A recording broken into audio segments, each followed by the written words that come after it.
This is not a test. I repeat, this is not a test. This is not a test. I repeat, this is not a test. You are entering Tara's terrestrial aura. Are you ready? I repeat, this is not a test. This is not a test. This is not a test.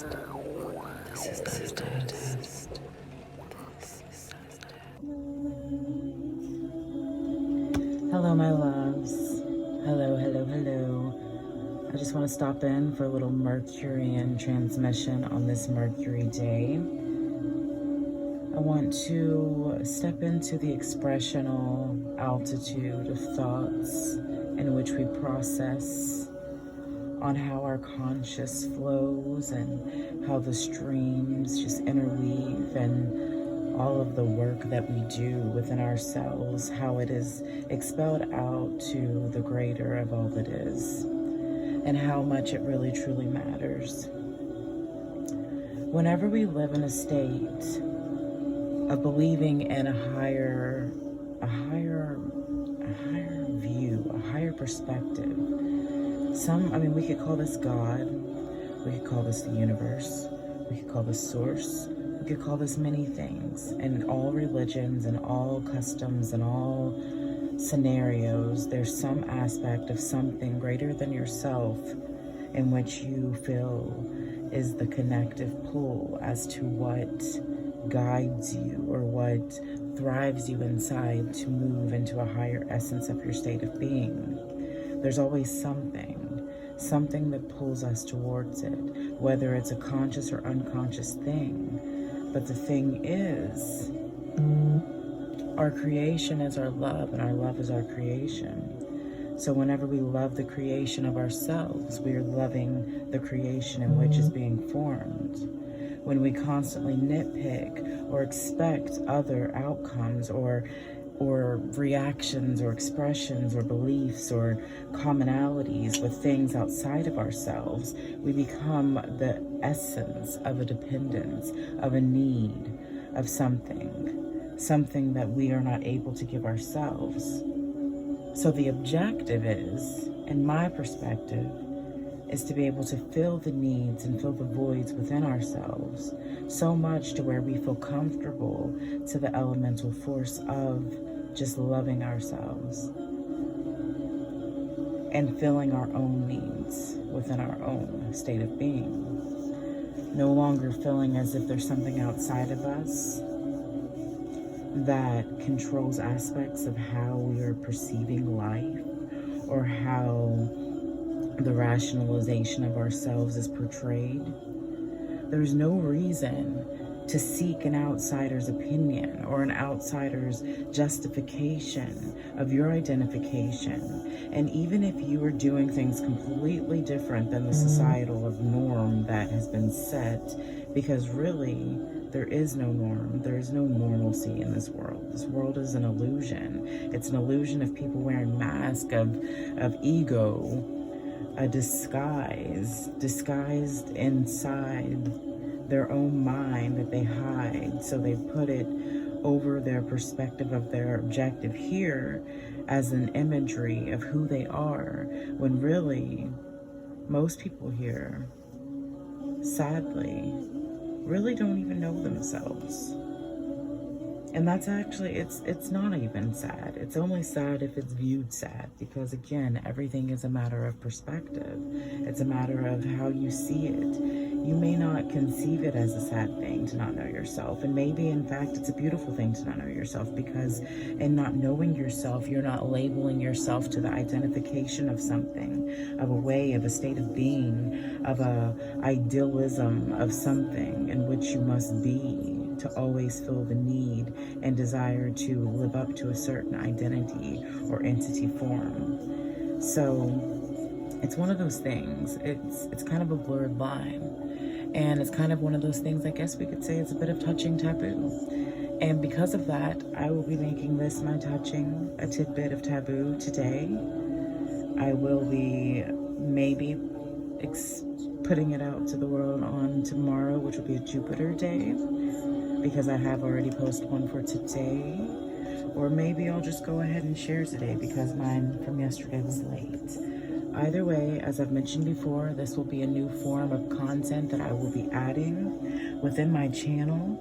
I do have parallels. There are different dimensional energy states. So whoever is able to consciously connect and co-create is here with me, swimming in the innate. And here we are. And you may not enjoy every aspect of the being that I am, but there are aspects and beings of pieces of me that can be conceived however you so please, because I cannot control how you see. I cannot control how you take the essence of me. You can love me, you can hate me, you can have no emotion towards me at all. But that does not change how I feel about you. And maybe my stubbornness will be my rise, or it maybe will be my fall. That's another thing that I'm working on within my karmic debt, having a 16 number. If anyone wants to check out your karmic debt number, or even mine, I guess, if you so chose to do that. But a 16 is actually one of the harder numbers to have. And it's kind of interesting to me because even though it's one of the harder numbers to have, it's also one of the numbers that are, if you're able, it's kind of almost like a Saturn energy when it really comes down to it, like the energy of it, not saying that it is a Saturn number, because it's actually a 7 number, which I found out is Neptunian last night, because I too am learning and I love learning, and as I learn, I'm able to share and expand in ways that I love doing. But yeah, so if it's Neptunian, wow. But it is a 17 or 16, like I said, which equals a 7, because my life path is a 7. So I guess it only makes sense for me to have a karmic number of 17, right? Or 16, excuse me. And if I said 17 earlier, just know I meant 16, because sometimes that happens. We say the wrong number. But I feel like because I do have that number, it is actually a lesson for me to be able to learn to either I'm still figuring out which lesson I'm learning though. So it could either be figuring out that sometimes it's okay to not accept what you were told. It's okay to not accept the Saturn energy, the authoritative energy states in which we are like always feeling as if we have to conform within. Because if we don't always conform within some energetic state, maybe that creates our own fate, and we're able to pull out of the algorithms of the world and of how everything is supposed to be, or consciously seen, or whatever it may be. Because I have never been one to feel the need to fall into some set way because of societal constructs, nor will I ever. It's just not something that I feel that I was placed here to do. And because of that, it puts me in a different type of state of mind, a different energetic field. And within this field, it also exposes so many elements of the comatosis of the society. We live in a world that system is not systematic to our inside universal flow state, to our inside universal innate. We live in a environment, or in a situational concept constructed in the mind that thrives off of a subconscious lifestyle, a lifestyle that does not utilize the whole mentality of what can be, the concepts of the consciousness, of the conscious being. And whenever we acknowledge this, we start seeing that it's not us that has lost ourselves or is deranged. It's the madness of the surroundings in which we proclaim to be of sanity and form. So if you choose to not consciously form, often you fall into a space that puts you in a different type of category. And oftentimes this category isn't really labeled because there is no label for it. And that is the energy in which I adore, because that is the energy in which I feel in my field. And if you too feel this way, I'm so glad that we can share this space together in this labelless world that we have created. And I feel like as more people wake up and see this, they will also stimulate it. And we will all be able to live in this state of accepting ourselves so much that we're literally creating our own destiny and fate by the energetic in which we pull, or by the energy in which we pull. The energetic pull of our force field, it will just magnetize the higher vibration and altitudes of the simultation of the universe, like flowing with us in sync and in harmony and in perpetual bliss, a utopian state of mind to some, as we could coexist. But yeah, I feel like this is not something even unheard of. I feel like it's not impossible. And I do feel like this will be a thing, a situational happening that occurs where there is almost like a split between realities, a split between realms, because those of us that are able to live in this mindset, in this ethereum in which we can create within ourselves, we will identify ourselves as this in our essence of just being, not through a label of form, and we will magnetize the beings that are of similar consciousness and form.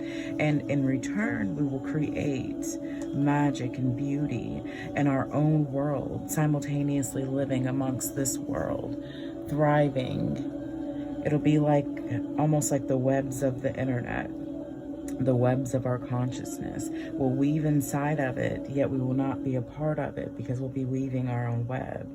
And within the weaving of our web, we will create something that's never been done, a new life form, a new life source, a new way of being, a new higher consciousness state of being able, of seeing. I love you all so much. If you enjoy my content, definitely like, share, and comment. I do appreciate the comments. I love feedback. It helps me know if I'm reaching you on a cellular level to be able to continue on the vibration in which I'm kind of like moving in, because sometimes I know I can move into different algorithms and not always be the type of like transmission you're needing to receive at that momentum. But I do feel whenever or if ever the message is meant for you, you'll resonate, you'll listen, and that's what matters most. It's not about being seen by someone that's always going to acknowledge what you're doing, but in fact, it's more about just putting out the message and just going with the flow, you know? It's my message to transmit, so transmit is what I will do. I love you all and all that you do. Thank you for being here with me and enjoying this tidbit of Touching Taboo on this Mercury day of expression. I love you. And you are a divine reflection of the essence of the universe itself. Never forget that. Never forget your power, and never forget the blessing that you are. You were put here with a divine mission, whether it be anything other than just being yourself.